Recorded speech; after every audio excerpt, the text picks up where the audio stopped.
ছাত্র জনতার বিপ্লবে গত বছরের 5 আগস্ট ভারতে পালিয়ে যাওয়া স্বৈরাচার খুনি হাসিনাকে জন্মদিনের শুভেচ্ছা জানিয়েছেন ক্রিকেটার সাকিব আল হাসান। এ ঘটনায় তীব্র প্রতিক্রিয়া জানিয়েছেন ঢাকা বিশ্ববিদ্যালয়ের কেন্দ্রীয় ছাত্র সংসদের ভিপি সাদিক কায়েম। রোববার নিজের ভেরিফাইড ফেসবুক পেজে এক পোস্টে তিনি এই প্রতিক্রিয়া জানান। পোস্টে সাদিক কায়েম লেখেন, আওয়ামী দোসর ও ক্রিকেটার সাকিব আল হাসান ফ্যাসিস্ট হাসিনা ও তার দোসরদের একমাত্র পরিচয় খুনি ও গণহত্যাকারী। জুলাইয়ের ঘাতকদের আর কোনো পরিচয় হতে পারে না। তিনি লেখেন, ক্রিকেটার সাকিব এবং রাজনীতিবিদ সাকিব আলাদা এই বয়ান প্রতিষ্ঠার চেষ্টা যারা করেছিলেন তাদের উদ্দেশ্য জাতির কাছে স্পষ্ট।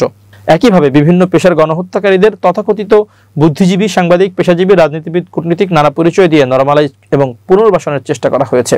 ডাকসু ভিপি পোস্টের শেষাংশে লেখেন, আমরা স্পষ্ট ভাষায় বলতে চাই, দীর্ঘ ফ্যাসিবাদী আমলে সর্বস্তরে জেকে বসে ফ্যাসিস্টদের দোসর এবং ফ্যাসিবাদী কাঠামো ভেঙে চুরমার করা পর্যন্ত জুলাই প্রজন্ম ক্ষান্ত হবে না।